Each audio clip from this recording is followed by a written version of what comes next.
Doncs del Festival Sismògraf 2024 jo destacaria la quantitat de peces que hem vist a la natura i també la quantitat de peces que han tingut relacions amb coreografies rítmiques, musicals, que això venim d'un festival del Salmon on no l'hem vist tant i això ha fet que ho gaudíssim encara més. El que destacaria del Sismògraf com a festival d'arts vives és que es fa en espais oberts.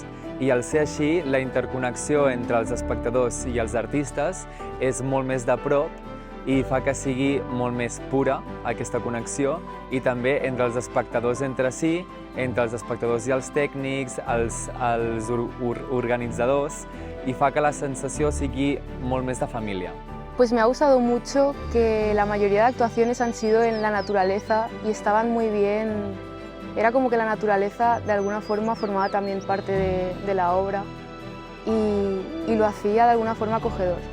Me ha gustado mucho. Doncs del Sismògraf jo destacaria sobretot el seu compromís amb la sostenibilitat, perquè em va sobtar molt que podent decidir entre ser un festival encara més gran i rebre més diners per part de la Generalitat, van decidir quedar-se amb la seva essència i apostar per la seva gent i per la sostenibilitat. I això és una cosa que jo crec que s'ha de tenir molt en compte, perquè diu molt de la gent que ho porta i del projecte en si.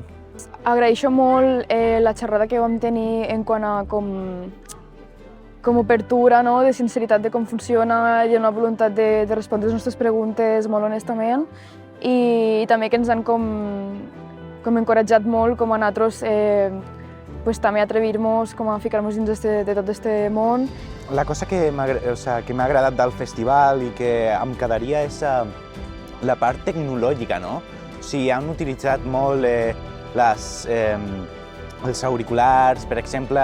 Com la manera de voler incloure tota la gent, per exemple, amb les motxilles vibratòries, que avui hem tingut l'ocasió de provar-les, i que és una bona manera de que les persones que són sordes i no poden escoltar, per exemple, una cançó de dansa, puguin seguir i entendre per què la ballarina o el ballarí fa aquells gests, perquè té a veure amb la música i les vibracions que rep, en aquest cas, la persona. Bé, doncs jo del festival em quedaria amb l'ambient. És un ambient molt més familiar que Salmon. Hem conegut a molta gent i hem fet molta pinya. Perquè quan el pensament és més variat, el resultat és molt més eficient i integral. Així que jo em quedo amb això. Moltes gràcies.